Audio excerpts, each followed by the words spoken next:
Assalamualaikum warahmatullahi wabarakatuh.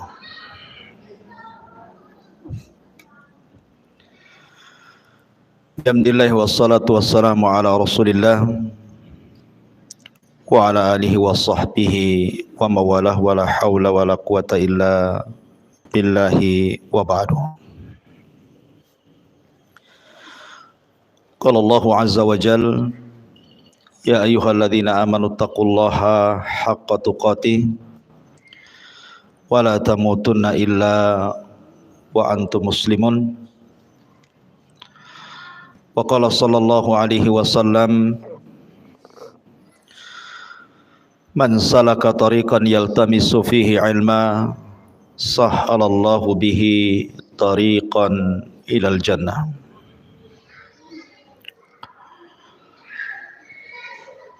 Baik, kita lanjutkan pembahasan kitab Al-Kabair karya Al-Imam Al-Zahabi rahimahullahu ta'ala. Dan kita masuk pada dosa besar yang ke-42, istri durhaka kepada suaminya. Ma'asyiral muslimat, ibu-ibu yang dirahmati Allah subhanahu wa ta'ala, kita tahu bahwa tujuan berumah tangga adalah menciptakan dua perkara. Pertama, mawaddah, dan yang kedua, rahmah. Dan itu difirmankan di dalam Al-Quranul Karim, wa min ayatihi an khalaqa lakum min anfusikum azwaja litaskunu ilaiha wa ja'ala bainakum mawaddatan wa rahmah inna fi dzalika laayatin liqaumin yatafakkarun. Dan dari tanda-tanda kuasa Allah, ayat-ayat Allah, Allah subhanahu wa ta'ala menjadikan kalian itu berpasang-pasangan. Ada suami, ada istri. Tujuannya adalah wa ja'ala bainakum mawaddatan wa rahmah, agar Allah subhanahu wa ta'ala jadikan kepada kalian itu mawaddah, saling mencintai, wa rahmah, saling memberikan kasih sayang sesamanya. Dan itu sebuah tanda kekuasaan Allah bagi orang-orang yang mau berfikir. Ini tujuan orang berumah tangga, maksudnya di dunia. Adapun di akhirat tentu tidak lain dan bukan tujuan berumah tangga itu untuk meraih surga. Karena tujuan rumah tangga itu bukan segala-galanya, tetapi wasilah. Ibarat kapal, kalau seandainya mengarah ke surga, naik di situ. Tetapi kalau kemudian mengarah ke neraka, turun dari situ. Karena rumah tangga itu wasilah dari wasilah amal soleh menuju surga. Itu di akhirat.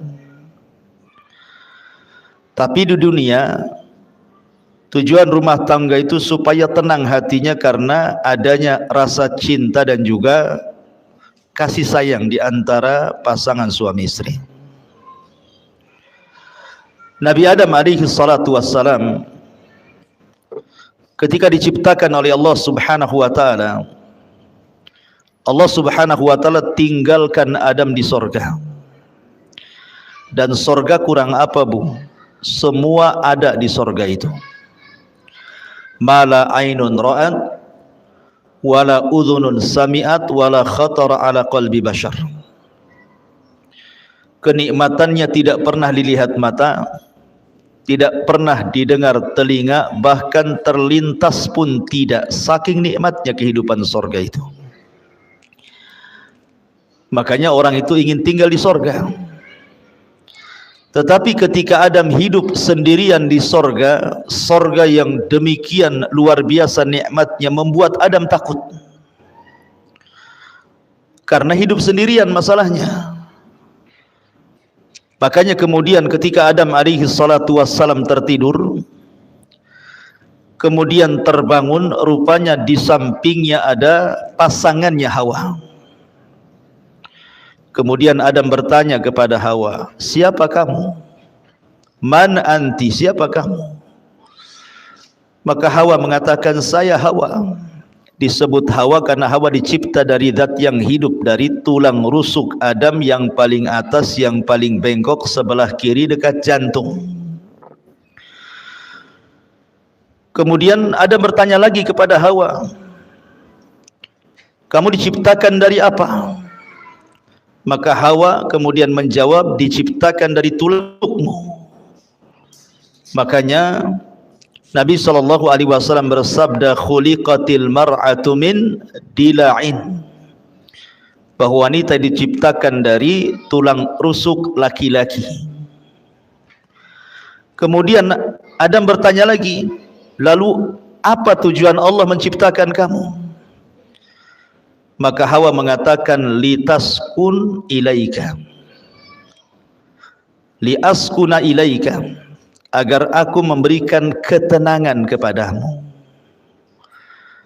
Dari sini Allah Subhanahu wa taala berfirman, wa ja'ala bainakum mawaddatan wa rahmah wa min ayatihi an khalaqa lakum min anfusikum azwaja litaskunu ilaiha wa ja'ala bainakum mawaddatan wa rahmah wa min ayatihi, dan dari tanda-tanda ayat-ayat Allah, Allah menjadikan kalian berpasangan, litaskunu, supaya memberikan ketenangan, Bu.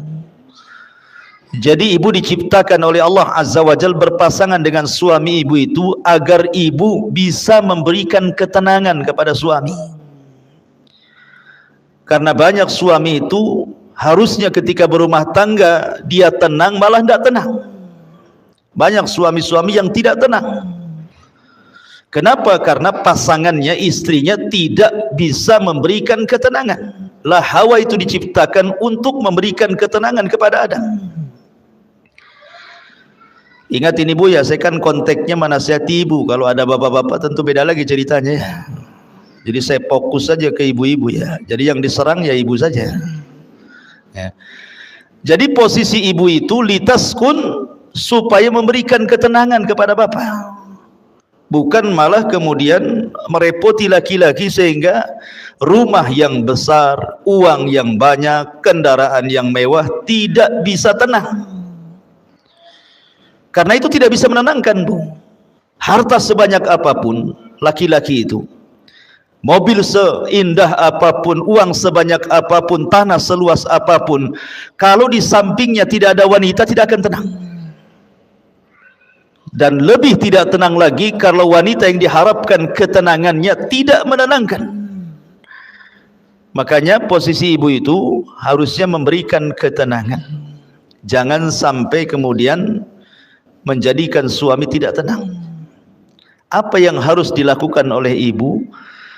Wa ja'ala bainakum mawaddatan wa rahmah.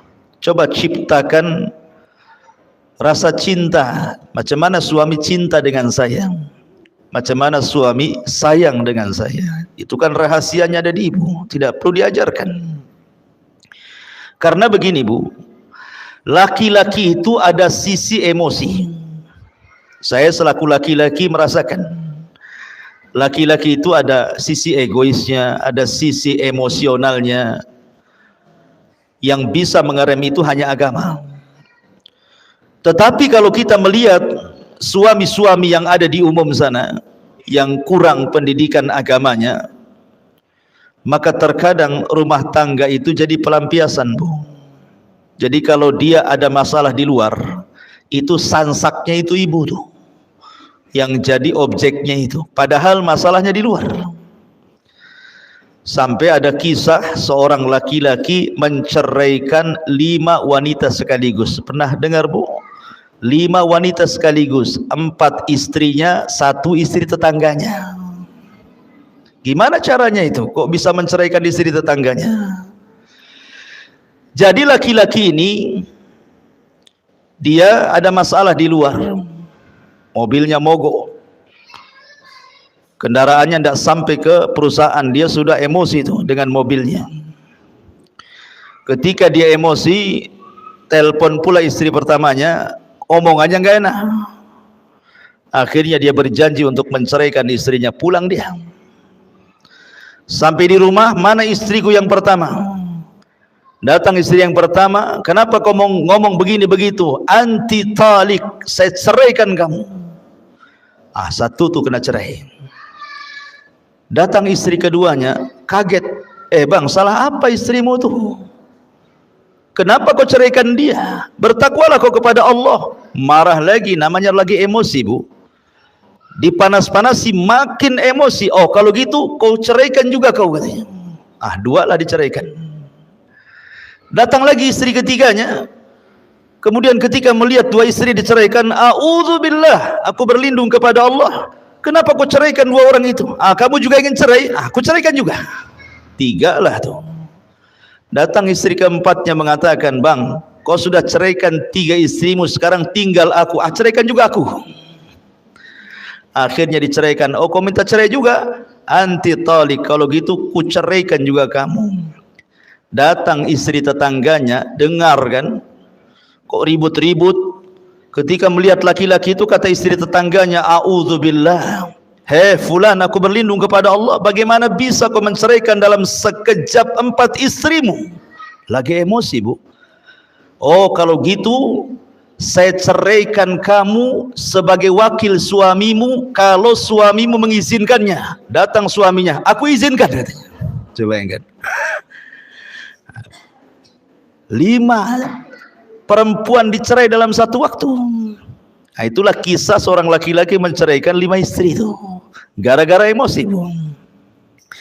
Artinya begini, Bu, dalam kondisi apapun, ibu tidak tahu suami itu ada masalah apa di luar. Makanya kenapa seorang wanita itu digunakan atau difungsikan oleh Allah untuk memberikan ketenangan. Lihat Khadijah, ketika Nabi SAW dalam kondisi ketakutan,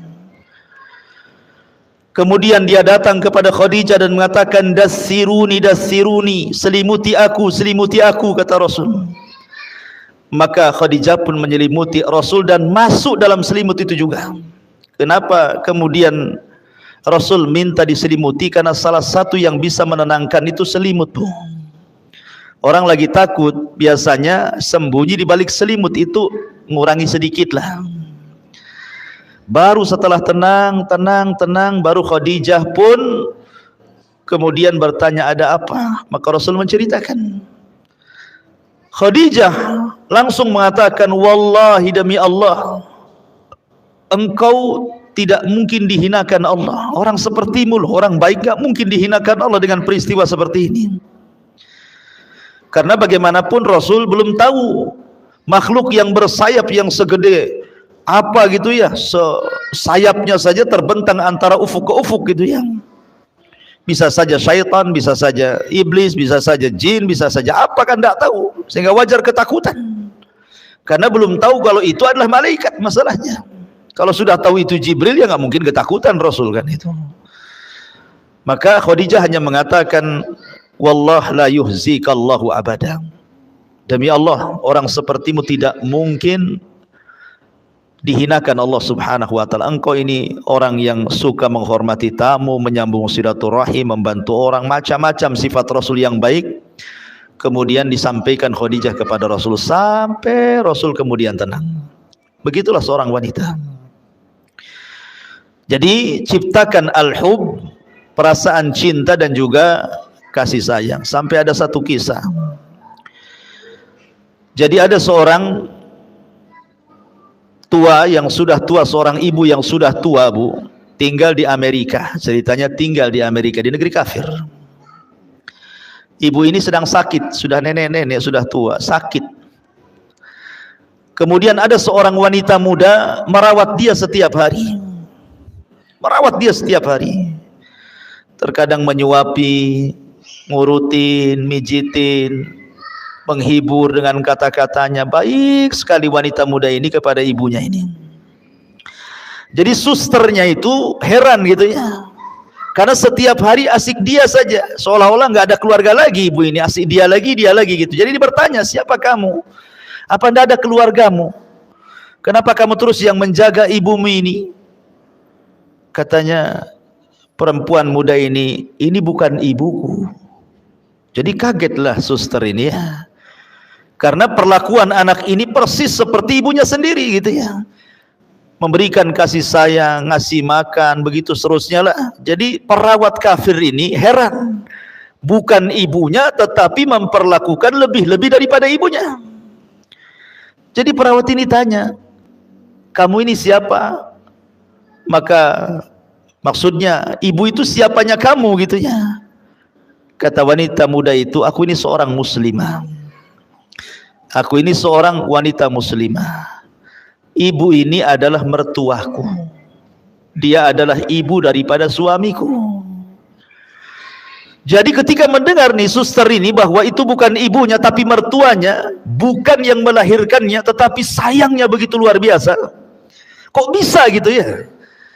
Akhirnya dia berpikir, demi Allah, kata suster kafir ini, aku punya ibu. Kemarin pun sakit tetapi aku tidak pernah menjenguknya. Terkadang hanya aku lewat WA saja, semoga lekas sembuh, tapi tidak pernah datang, apalagi sampai seperti menyuapi, menghibur, memijiti, dan begitu seterusnya gitu ya. Maka seorang wanita muslimah ini mengatakan, demi Allah, bahwa aku berbuat baik kepada mertuaku ini karena ini bagian daripada hakku berbuat baik kepada suamiku. Oh, ketika mendengar indahnya syariat Islam ini, akhirnya kemudian suster kafir ini masuk Islam. Lihat ya. Jadi ketika ibu ini berbuat baik kepada orang tua suami, maka ibu harus menganggap orang tua suami itu sama dengan ibu sendiri.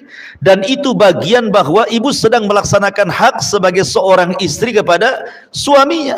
Ini di zaman ini tidak aneh gitu ya, suami ini ngirim uang sama ibunya, ibu pula yang emosi, ya kan? Jangan banyak-banyak bang kalau ngirim itu. Ini rumah belum selesai, kulkas belum dibeli, sepeda motor belum lunas, tanah sebelah belum dibeli. Aduh, semua pengen semuanya. Itu namanya ngajari durhaka suami kepada orang tua namanya. Nggak boleh. Yang ada ibu menjadikan mertua itu sama sayangnya dengan kepada ibu sendiri. Itu yang harus dilakukan sebagai hak seorang istri kepada suami ya. Ma'asyiral muslimat, ibu-ibu yang dimuliakan Allah subhanahu wa ta'ala. Makanya juga ada satu kisah nanti kita sebelum masuk, kisah luar biasa ini ibu. Jadi satu sisi ini seorang wanita percontohan kepada ibu-ibu yang lainnya ya. Ada satu kisah saya baca dalam kitab, lupa kitabnya, tapi ini kisah nyata gitu ya. Jadi ada seorang wanita muslimah, akhlaknya baik sekali, sayang dengan suaminya, cinta dengan suaminya, pokoknya luar biasa. Dia tidak pernah mengecewakan suaminya, tidak pernah kata-katanya menyakiti suaminya. Dia berusaha tidak ada pertengkaran dalam rumah tangganya. Satu hari pun tidak pernah bertengkar dia. Jadi ada feedback, karena istrinya juga baik, apalah yang kurang dari istriku. Tetapi yang kurang dari istrinya adalah istrinya tidak bisa melahirkan. Istrinya mandul, tidak bisa punya anak. Padahal yang namanya seorang orang tua, kalau anaknya meninggal itu kan diharapkan punya cucu bu ya. Tetapi ketika anaknya tahu tidak punya anak, kan kadang-kadang orang tua itu sedih. Tetapi karena istrinya ini memang betul-betul baik pada suaminya, dan suami juga sayang kepada istrinya gitu ya. Jadi istrinya ngomong sama suaminya, bang, baiknya abang nikah lagi saja. Boleh jadi dengan pernikahan kedua ada keturunan, supaya ada yang meneruskan generasi abang. Tapi abangnya tidak mau. Demi Allah, apalah yang ada di dunia ini sudah cukup ada padamu. Akhirnya kemudian didesak-desak suruh kawin lagi, tetap tidak mau. Ini hanya berlaku kepada kisah ini Bu ya. Kalau ibu ngomong sama suami gitu, wah langsung besok kawin lagi itu. Ya, jadi ini maksudnya ini betul-betul sayangnya suami kepada istri seperti itu, karena istri pandai mengambil sayang suami, sampai akhirnya Allah takdirkan istrinya ini diponis kanker rahim, dan kata dokter usianya tidak akan lama, paling lambat 1 bulan dia akan mati. Jadi istrinya ngomong sama abangnya, nih bang, tengok dokter sudah mengatakan bahwa usiaku tidak akan sampai 1 bulan, sebaiknya abang menikahlah biar aku bisa menyaksikan pernikahan itu. Akhirnya kemudian suaminya tetap nggak mau. Bahkan dia ketika istrinya dirawat di rumah sakit itu, dia tinggalkan semua pekerjaannya. Dia duduk di samping istrinya, kemudian merawat istri, semua pekerjaan dibawa ke rumah sakit. Sampai betul prediksi dokter, belum 1 bulan istrinya menghembuskan napas terakhir. Betapa sedihnya seorang suami kalau yang dicintainya itu meninggal seperti itu. Lihat Nabi, 1 tahun meninggal Khadijah itu tidak bisa menghapus kesedihannya, karena cintanya Rasul kepada Khadijah. Jadi setelah istrinya meninggal dunia, beberapa waktu setelahnya pembantunya datang membawa surat, dan pembantunya mengatakan, Pak, ini surat dari istri Bapak semasa hidup, saya dilarang memberikannya kecuali setelah wafatnya, dan ini juga ada kado pemberian dari istri Bapak, katanya. Ada surat dan ada kado. Rupanya setelah dilihat kadonya hanya cermin biasa untuk mengaca. Kemudian dia menitip surat, dan isi suratnya dia memohon, Bang, ketika aku di dunia aku memaksa engkau berpoligami supaya punya anak, abang tidak mau. Saya paham, boleh jadi abang takut saya cemburu, tetapi apalah cemburu sekarang, istrimu sudah meninggal dunia. Tidak mungkin orang di kuburan akan cemburu kepada orang yang di atas kuburan. Tolonglah menikah bang. Kalau abang cinta dengan aku, kalau dia punya anak perempuan, kasih nama anak itu diriku, supaya menunjukkan bahwa sayang itu sampai ke kuburan, katanya. Luar biasa Bu ya kisah ini. Kayak sinetron aja Ustaz. Enak kali kalau punya kisah kayak gini ya. Tapi tidak mustahil kok bisa dilakukan seperti ini kalau istri itu pandai menciptakan mawaddah warahmah.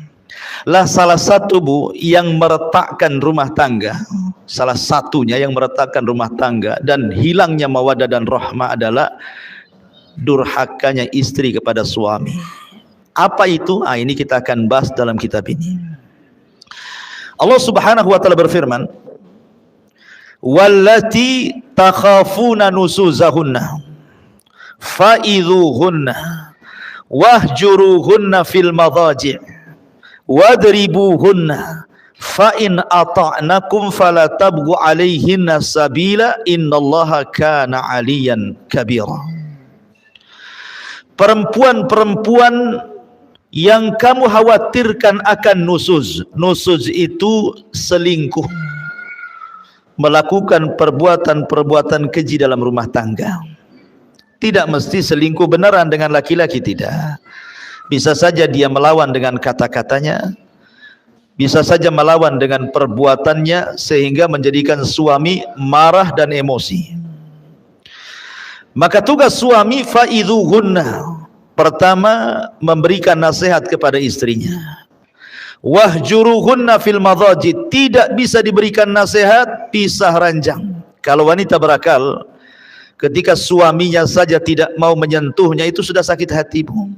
Kalau wanita itu berakal, ketika suami tidak mau menyentuh, apalagi tidur di tempat lain, istri di atas, suami di bawah atau lain kamar, itu sudah sakit hati.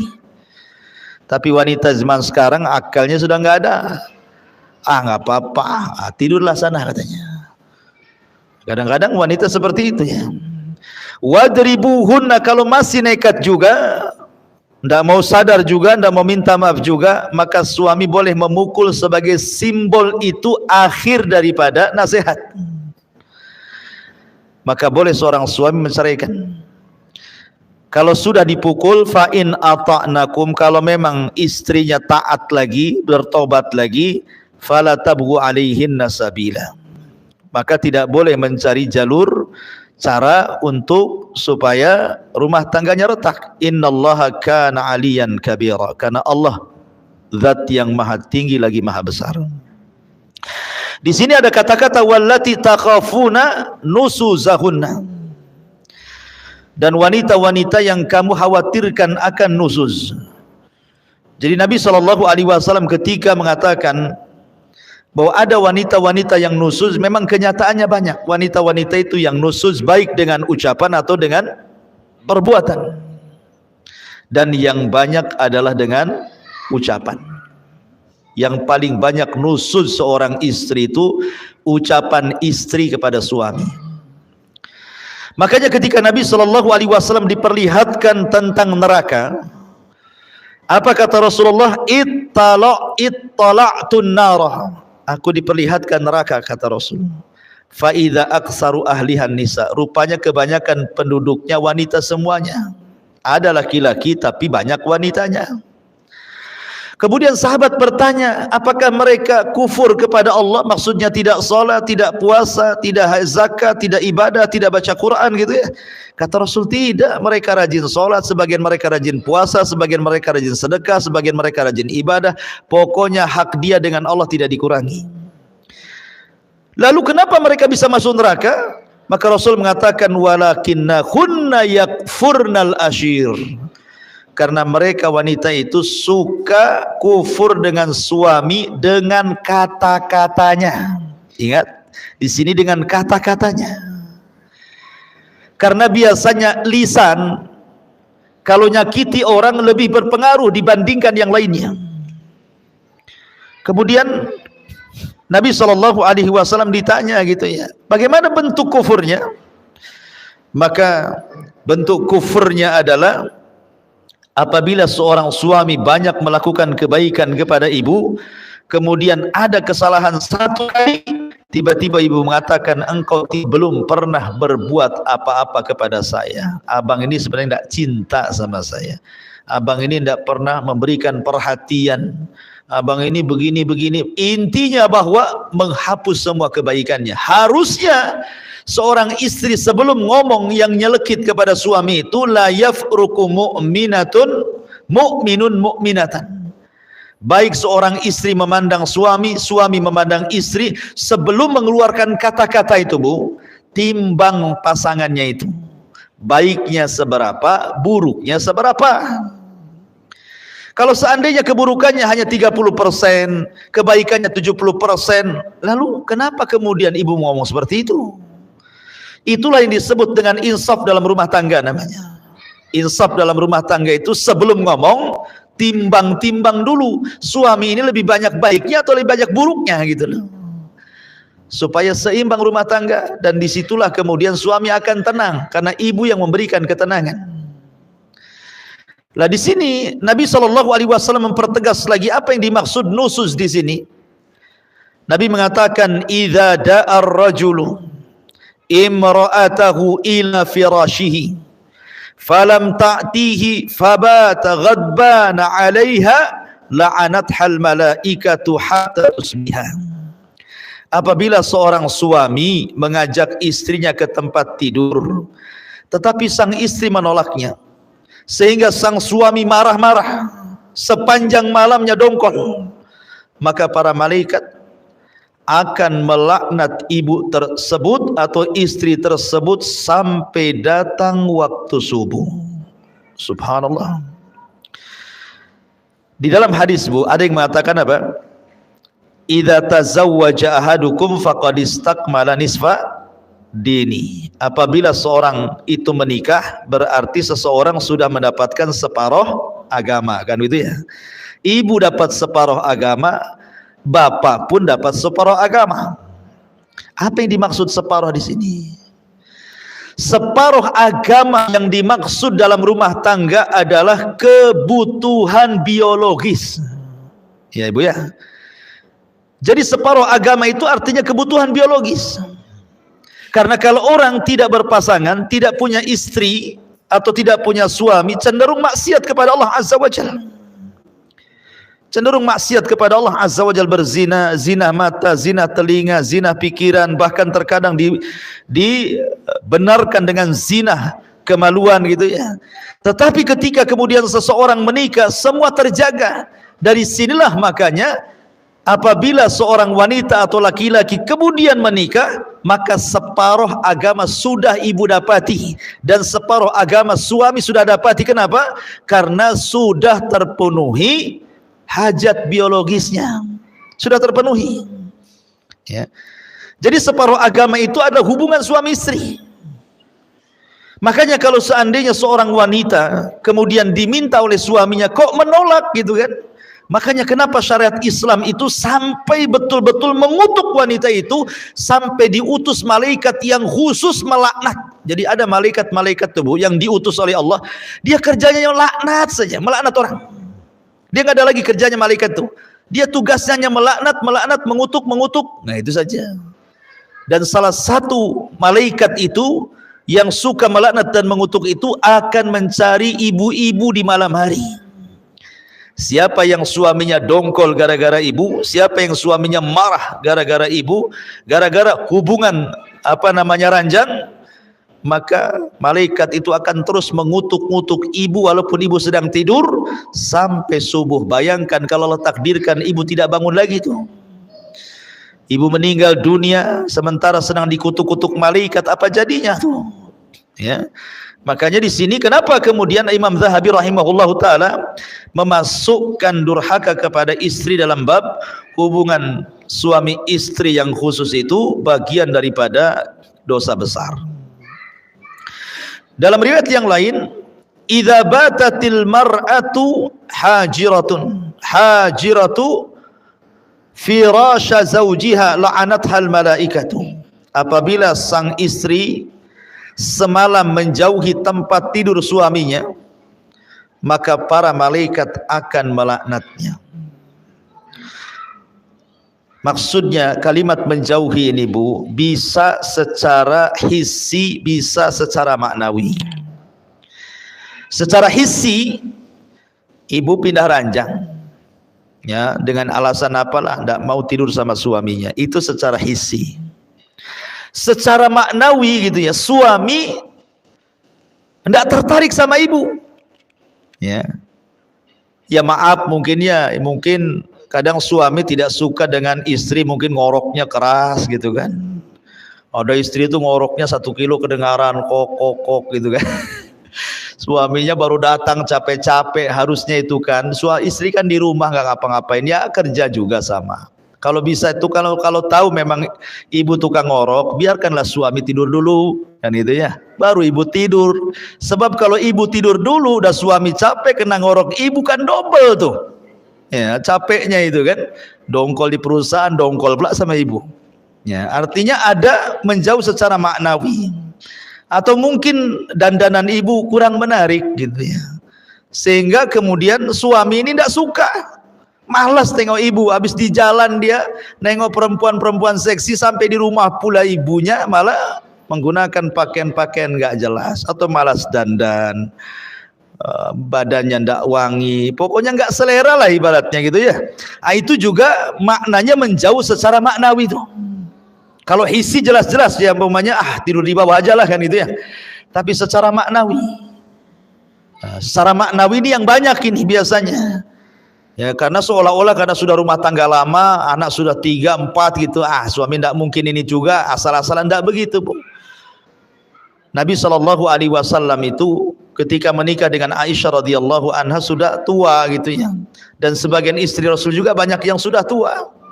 Tapi mereka mencontohkan bagaimana menjadi seorang istri Nabi dan akan dicontoh oleh istri-istri umat Nabi SAW sampai hari ini. Maka bahagiakan suami. Kemudian Rasul juga mengatakan, walladzi nafsi biyadi ma min rajulin yad'u imra'atahu ila firashiha fata'ba alaihi illa kana alladhi fis sama'i sakhitan 'alaiha hatta yarda anha zawjuha. Demi zat yang jiwaku berada di tangannya, Ketika ada seorang suami mengajak istrinya ke tempat tidur tetapi sang istri mengabaikannya, maka zat yang ada di langit akan murka kepada wanita tersebut sampai suaminya ridha kepadanya. Bayangkan zat yang ada di langit. Siapa? Allah. Allah akan murka. Ya. Pertama malaikat sudah murka, ini zat yang maha pencipta murka kepada kita, ini kan luar biasa, Bu. Ya. Kalau Allah sudah murka, siapa yang bisa meredam kemurkaan Allah? Makanya kenapa kemudian Imam Zahabi memasukkan minal kabair, dosa besar. Bahkan dalam riwayat, la yahillu limra'atin antasuma wa zawjuha syahidun illa bi'idni wala ta'zana fi baitihi illa bi'idni. Tidak halal artinya haram. Ketika Rasul mengatakan tidak halal, berarti kebalikannya haram. Seorang wanita berpuasa sunnah sementara suaminya hadir. Suaminya tidak kerja, suaminya di rumahnya. Tidak boleh. Kecuali izin daripada suaminya. Izin pun kalau seandainya paginya diizinkan, kemudian siang dia minta, batalkan, Bu. Bagaimanapun melayani suami hukumnya wajib, tapi puasa sunnah ya sunnah. Al wajib muqaddam ala sunnah. Yang wajib lebih diutamakan dibandingkan yang sunnah. Jangan banyak alasan lah, kan abang tadi ngizinkan pagi, masa sekarang nggak usah ada alasan. Ngapain buat alasan? Ibu ini kan puasa cari pahala, ini pahala yang lebih besar di hadapannya. Kenapa pula mempertahankan pahala yang kecil, mengabaikan pahala yang besar? Kan aneh jadinya. Ya. Nah, itu juga sebuah perhatian, karena sekali lagi bahwa salah satu tujuan berumah tangga itu menciptakan kebahagiaan, dan 50%-nya bicara tentang biologis hubungan suami istri. Ya. Kemudian juga Nabi mengatakan, "Lau kuntu amiran ahadan an yasjuda li ahadin la amartul mar'ata an tasjuda li zawjiha li idhami haqqiha." Kalaulah saja aku dibolehkan untuk menyuruh seorang agar sujud kepada yang lainnya, niscaya aku perintahkan istri sujud kepada suaminya karena besar haknya. Begitulah. Maka jangan pernah menentang ajakan suami. Jangan pernah ada alasan, saya ini capek Ustaz, dari pagi lah saya ini masaklah, inilah itu dan lain sebagainya, ya kan? Memang hidup di dunia kan capek, Ibu. Siapa yang tidak capek? Hidup di dunia ini capek. Tidak ada yang tidak capek, ya kan? Semua jadi ibadah gitu ya. Makanya sekecil apapun dalam urusan rumah tangga itu jadi ibadah, Bu. Contoh, Bu, pandangan, an-nazar. Apabila seorang pasangan memandang pasangannya yang lain, suami memandang istrinya, istri memandang suaminya, nazaran, dengan pandangan yang menyenangkan, maka Allah akan buat pandangan itu menjadi pandangan rahmat, Bu.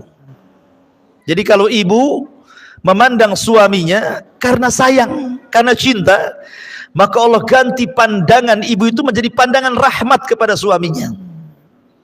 Ya, Bu, ya. Jadi jangan sekali, kadang-kadang gara-gara masalah kecil pandangan sudah berbeda. Istrinya pengen dibelikan apa sama suaminya kan, mungkin sudah janji tak sebulan 2 bulan mau belikan cincin umpamanya gitu ya. Bang, abang kan udah janji mau belikan cincin 5 gram jadilah bang, katanya. Kata abangnya, nantilah, belum ada uang. Mulai pandangannya sinis, beda tuh. Kan? Jangan, Bu, ya. Jangan seperti itu. Kalau bisa stabilkan sajalah pandangan itu. Nggak perlu kemudian gara-gara itu kemudian sinis pula gitu. Supaya suaminya dibuat pula persoalan, supaya suaminya betul-betul belikan ibu emas. Dibuat gara-gara lah bahasanya kan. Jadi mandang saja pahala. Apalagi kalau lebih daripada itu, turun dari pandangan ke lisan, senyum. Senyum ini terkadang pengaruhnya lebih besar dibandingkan bicara, Bu. Ya. Senyum itu bisa lebih besar pengaruhnya dibandingkan orang bicara, merayu. Ya. Tetapi senyum itu pengaruh luar biasa. Saking berpengaruhnya senyum itu, sampai Rasul mengatakan, loh, tabassumuka li akhika sadaqah. Senyum kamu kepada saudaramu itu dianggap sedekah. Loh, bagaimana kalau seorang istri senyum kepada suami? Tidak pernah senyum terus, kan enak, Bu, kalau orang senyum terus. Ya, kayaknya suami itu kayaknya tenang, kayak pengen pulang terus. Walaupun merasa salah itu, kalau nengok senyum istrinya itu tenang, Bu. Ya. Tapi kalau ibu sudah menampakkan wajah seramnya ya, gimana suami akan tenang? Senyumlah, walaupun ada masalah senyum. Terkadang aneh, ada seorang istri lagi masalah dengan suaminya, tiba-tiba ada telepon dari kawannya, sempat-sempatnya dia tertawa dengan kawannya di saat dia sedang bermasalah dengan suaminya. Padahal tertawa dan senyum kepada kawannya dalam telepon itu dibuat-buat karena hatinya dia sedang dongkol gitu loh. Kalau dia bisa membuat senyum pura-pura kepada kawannya seolah-olah tidak ada masalah, kenapa tidak bisa buat pura-pura senyum kepada suaminya, Bu? Kan gitu ya? Kan aneh jadinya. Kok sama orang bisa pura-pura, kok sama suami tak bisa pura-pura gitu ya? Buatlah senyum pura-pura, ada apa-apa senyum pura-pura. Masalahnya gini Ustaz, saya kalau senyum-senyum kepada suami apa kau katanya? Ada apa? Ya karena ibu jarang senyum. Jadi kalau ibu senyum, suami udah deg-degan tuh jadinya. Ini jangan-jangan ada maunya nih kan gitu ya. Nah, tapi kalau orang senyum terus kan nggak curiga suami itu. Ini jarang senyum, sekali senyum pasti ada apa-apa itu di balik senyum tuh. Makanya apalagi kalau tambah daripada pandangan senyum sampai kepada kata-kata, sampai kepada perbuatan. Maksudnya perbuatan itu ibu menyenangkan suami, betul-betul menyenangkan gitu ya. Mampu menjaga badan, mampu menjaga badan. Ini enggak gitu ya. Makin bulan kok makin tambah lah beratnya ini. Timbangannya sampai jarumnya nggak ada lagi angkanya. Ya. Jadi jagalah penampilan, jaga pakaian, jaga semuanya. Nggak masalah, saya sudah tua Ustaz. Nggak ada agama itu, nggak ada tua, nggak ada muda. Ya. Agama itu semua sama ya. Mau tua, mau muda, mau baru kawin, mau sudah lama kawin, semua sama. Karena inti rumah tangga itu adalah mencari redha.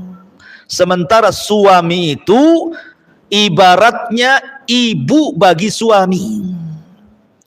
Kalau keredhaan Allah itu di tangan seorang ibu bagi suami, maka keredhaan Allah bagi istri ada di tangan suami.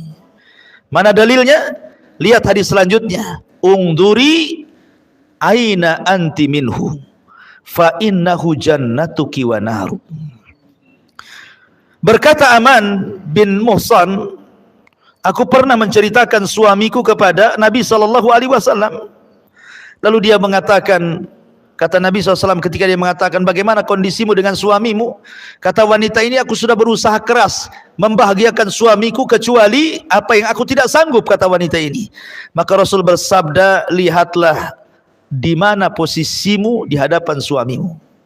Karena suamimu bisa menjadi sorgamu dan juga bisa menjadi nerakamu. Jadi yang menentukan sorga dan neraka seorang anak wanita itu, istri itu adalah suaminya, beda dengan suami.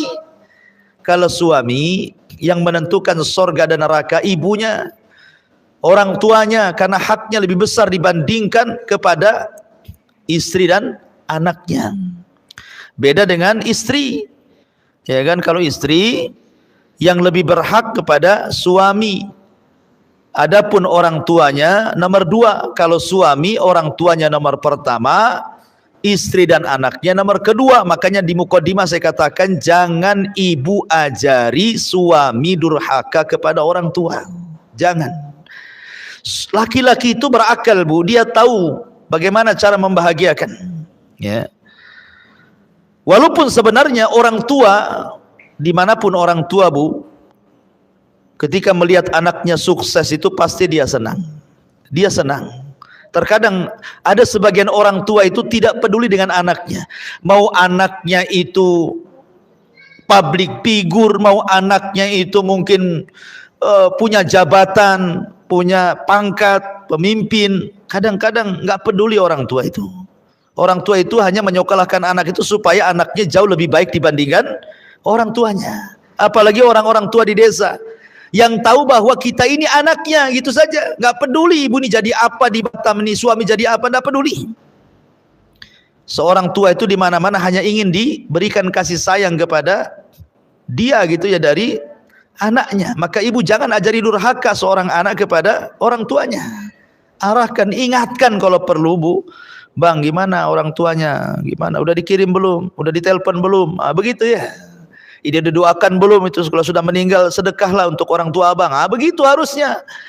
Bukan ngalang-ngalangi gitu ya. Makanya penting sekali. Mungkin saya pernah cerita ya, saya dengar salah satu ustadz itu, Ustadz Pekanbaru kalau nggak salah itu, menceritakan tentang aduan seorang ibu kepada anaknya. Gara-gara anaknya itu dilarang-larang istrinya tidak boleh nelpon sama orang tuanya. Padahal anaknya ini sukses, secara dunia sukses. Jadi ibunya itu nelpon dari kampung. Assalamualaikum nak. Waalaikumsalam. Kata ibunya, nak, sudah lama hampir 1 tahun kau tidak telepon aku. Kata anaknya, iya bu, alasannya sibuk pekerjaan. Padahal istrinya yang menghalang-halangi itu. Kemudian ibunya yang mengatakan, ya sudah, yang penting kau sehat-sehatlah di situ dengan anak binimu. Kemudian 2 bulan selang ibunya telepon lagi, dengar berita bahwa anaknya bisa beli mobil. Oh, senanglah ibunya. Dia mengatakan, nah saya dengar kau beli mobil bagus. Kata anaknya, ya alhamdulillah, kau pandai menyenangkan anak istrimu. Lihat, orang tua itu di mana-mana.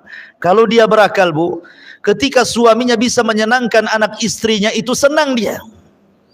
Ya, beda dengan seorang istri apabila seorang suami menyenangkan orang tuanya, tidak senang. Ada istri yang kayak gitu tuh, tidak senang. Tapi kalau orang tua, kalau seorang suami sendiri menyenangkan keluarganya, senang dia. Kenapa? Punya anak yang bertanggung jawab. Kemudian ditelepon lagi gitu kan, nah saya dengar kau punya baru beli rumah gitu ya. Alhamdulillah, kau pandai bertanggung jawab. Akhirnya sampai kepada ceritanya mengagetkan karena rupanya istrinya ini suka dengan binatang, suka dengan anjing pula istrinya itu.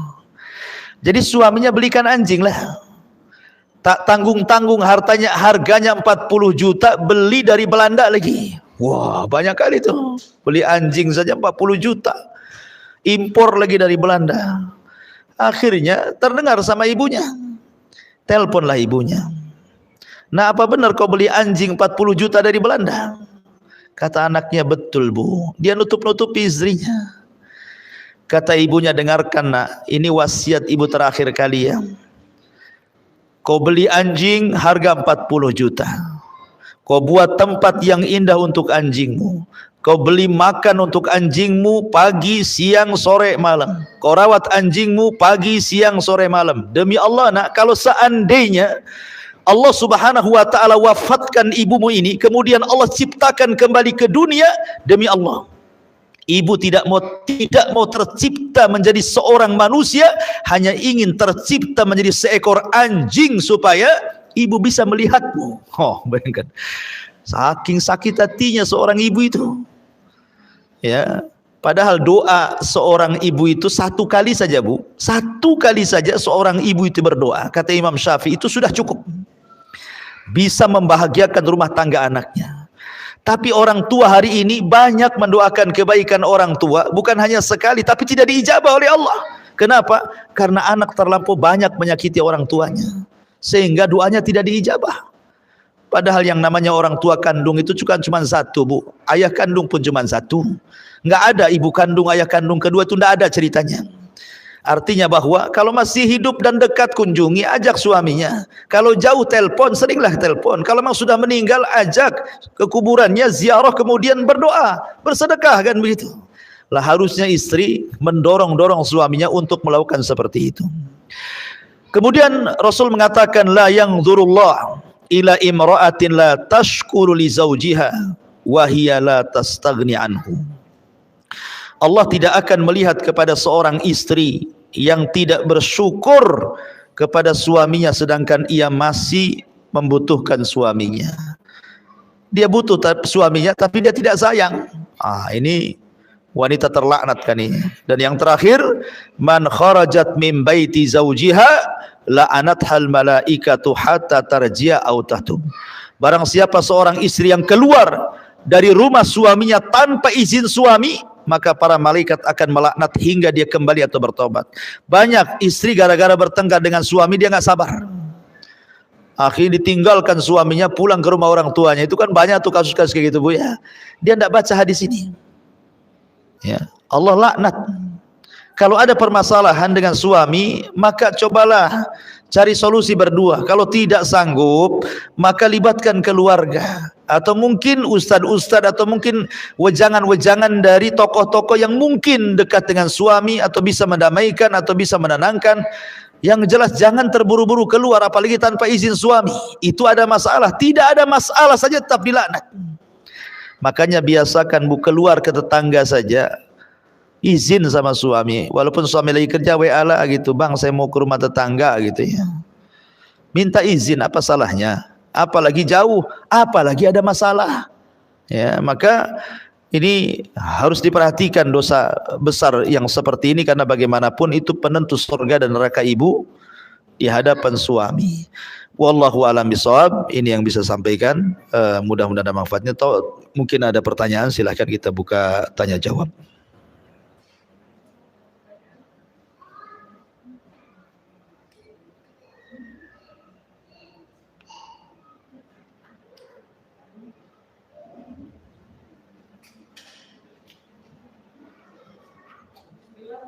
Iya.